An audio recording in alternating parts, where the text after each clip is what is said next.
Listen, this is the laws of Nigeria. The prosecution and this court doesn't know the law. That is the fact. Yes. Poor knowledge of the law is killing Nigeria. Poor knowledge of the law, they don't know the law. This is a federal gazetted law of Nigeria that says here that the chief judge of Nigeria cannot tell Binta Nyako what to do. It's here. It's your law. Just obey it. That is why I do what I do. I agitate for Biafra. I agitate for Biafra, my right to agitate. My right. They turned it from reasonable felony now to terrorism. Stop talking when I'm talking. A United States congressman has formally called on the Nigerian government to ensure that all legal proceedings involving detained indigenous people of Biafra, IPOB leader Mazi Nnamdi Kanu, adhere strictly to Nigeria's constitutional obligations and international human rights standards. Representative John James, Republican of Michigan, on May 22, 2026, introduced House Resolution 1321 titled, Calling on the Government of Nigeria. Mazi Nnamdi Kanu is a clear example.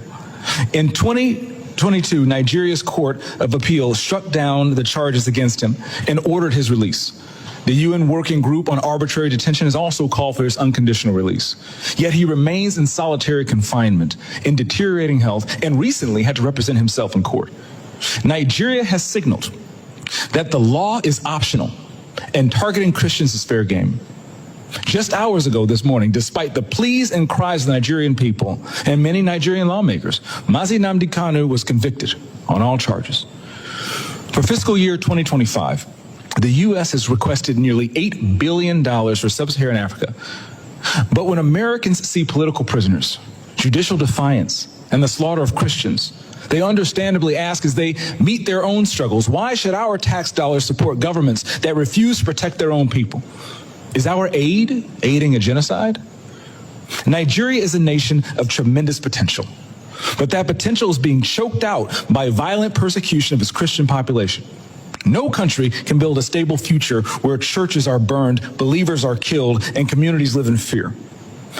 On Nigeria, where many were very concerned about violence against Christians. We are now actively in counterterrorism cooperation with the Nigerian government and Nigerian security forces, including a joint operation a couple weeks ago that took out the #2 leader of global ISIS operating from inside of the country, and that continues. Nobody knows how it happened. But I can tell you that it is Nigerian leadership that actually triggered the presence of Biafra in the United States of America, because they cannot be able to answer the Biafran question. They up to this moment, Nigerian government have never answered the Biafran question. And because they cannot be able to answer the Biafran question, a lot of Nigerians are dying on daily basis. I think Bola Ahmed Tinubu did not know, what was actually going on, because he is busy, attacking, trying to dismantle, feeling that by the time he dismantled Fulani politicians who are loyal to Buhari's structure, he can talk about Malami, and I can name a lot of them, that Tinubu has actually gone after, sensing, that he'll be able to eventually, break the chains and, of course, have a total infiltration where he will create a political space for the indigenous Hausa to rise politically. But that has continued to suffer serious defeat. And now he has seen it very clearly, that is becoming a trend, that France cannot actually help him, that France cannot even influence America, that Bola Ahmed Tinubu has not been able to get the Prime Minister of Britain's attention up to this moment. So what does that tell you? Now it has become something of, embarrassment to his government, and the only thing is to solicit Buckingham Palace, attention to explain, the challenges that he's facing, especially coming from Trump, because we saw it very clearly that the former Speaker of the House of Representatives from the North, Yakubu Dogara, says the end of Bola Ahmed Tinubu is likely coming if he failed to rise to the occasion.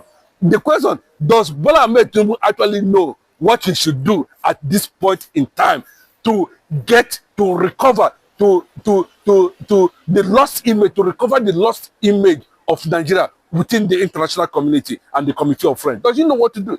Absolutely, it looks like, you know, he cannot be able to play very smart within the international political game, you know, that is highly sophisticated and highly, you know, very, very tight for people who cannot be able to be constructive enough and find their way in the altar of international leaders to discuss Nigerian issues. Okay, now may I ask you this, Mr. Chief? Viewers, you are still watching, like and share.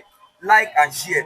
Tinubu President Bola Tinubu will be using his foreign travels to discuss real military solutions to Nigeria's insecurity instead of focusing on political deals. That's the collapse everybody is talking about. You know, there are foreign ministers, there are ministers who are supposed to be responsible for that. Nigeria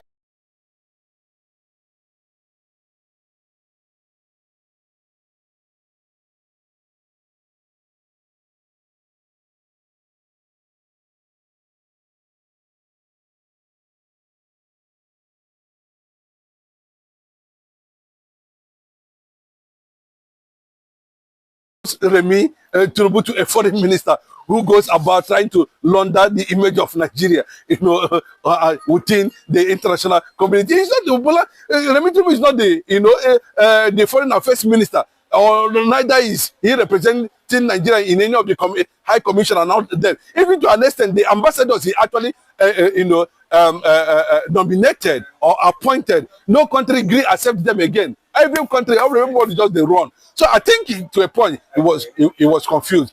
All he needed now is to run back to the colonial masters, you know, King Charles himself.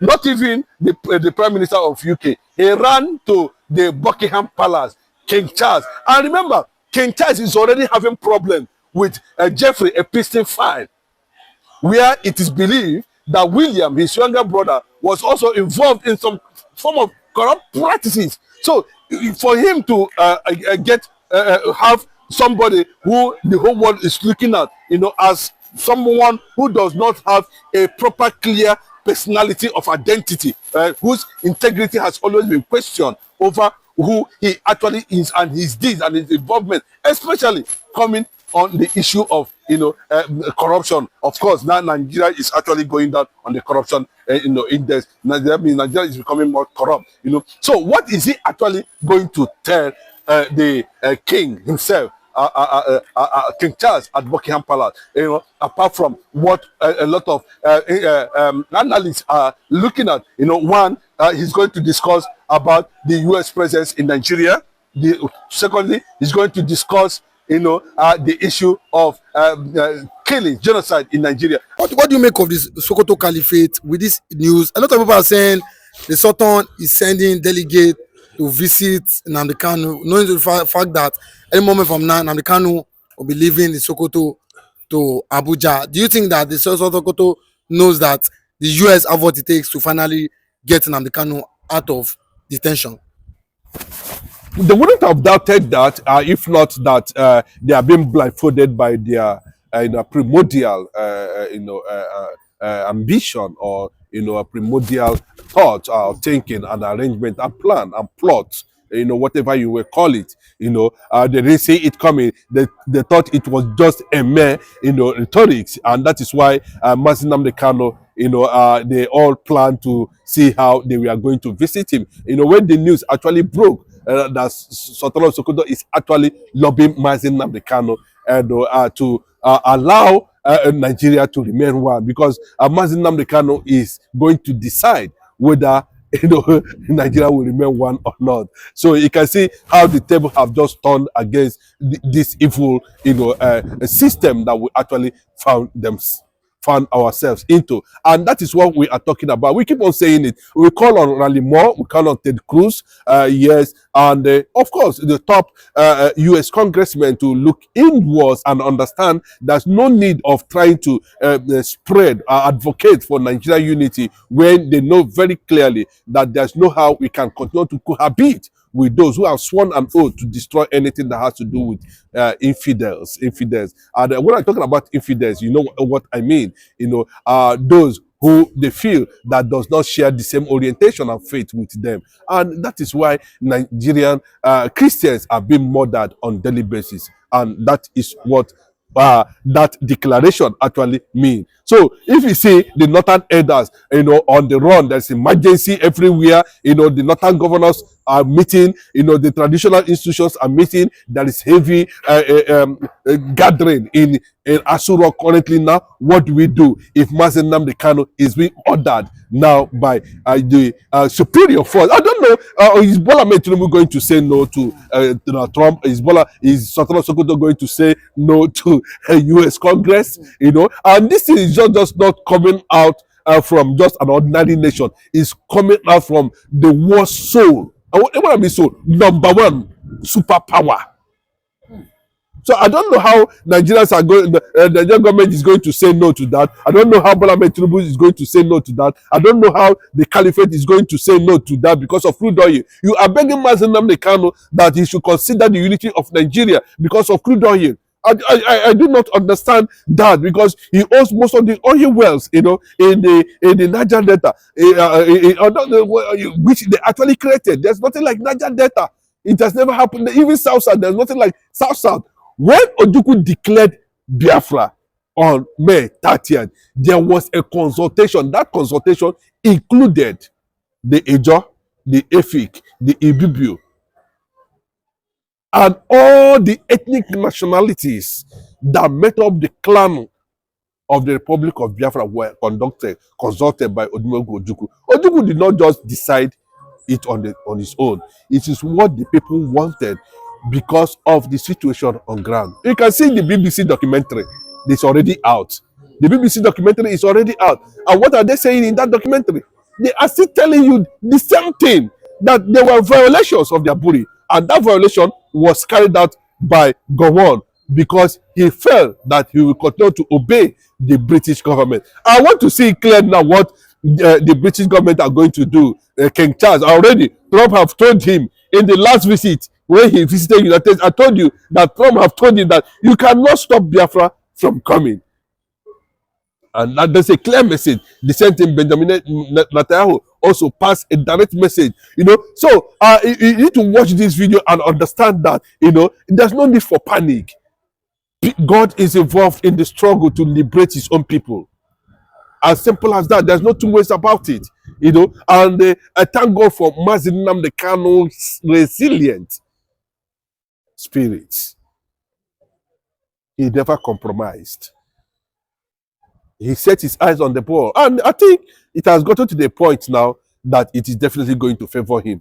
What Nigerian government and the Sokoto Caliphate are trying to do at the moment is that when this guy is finally out from this thing, what will become the fate of Nigeria? So everybody should prepare it. I keep on saying it. Nigeria is not one. Nigeria are ethnic loyalists. That's what they have. They believe in the ethnicity. They believe in ethnic loyalism. Let me just use that word like that. So there is nothing like nationalism in Nigerian agenda. So the jinx has been broken. And I think from there now, Nnamdi Kanu going to address a world press conference immediately after this documentation take place, and is going to tell the world why the global community, the international community, European nations, the Western powers, the African Union, if they still exist, and of course the unfortunate United Nations Secretary General, will also be in that gathering, while Nnamdi Kanu will raise the flag and address the world about the coming of Biafra. And that is what the US government is projecting. So if you see the Sultan of Sokoto running from pillar to post, a land that is already in Imo State, trying to consult Igbo leaders in that regard to see what is going to happen at the end of the day. Can they not survive without the Igbos? Can the Yorubas survive without the Igbos? Can they also forget that they have natural resources in the north? The Yorubas also have their own. If they don't have, they should go and take. They have. You feel they can survive without the Biafra? Didn't we survive the Biafra war? Were they not enjoying themselves? They were enjoying themselves. We survived it. So if we can survive that bombardment, then they should also, they say necessity is the mother of invention. And if they cannot do that, then, we open a diplomatic channel with them where we'll sign trade and commerce, treaties. And of course, see how we can capitalize on that to move on. And that is what it is. We are not going to severe relationship. The Biafra government will be, nation will be open to the international community in terms of business and commerce. So anybody is interested will be involved. But I can tell you, just like what the US government is saying, is that they want an ally from Africa. And the only ally they are looking at now is Biafra.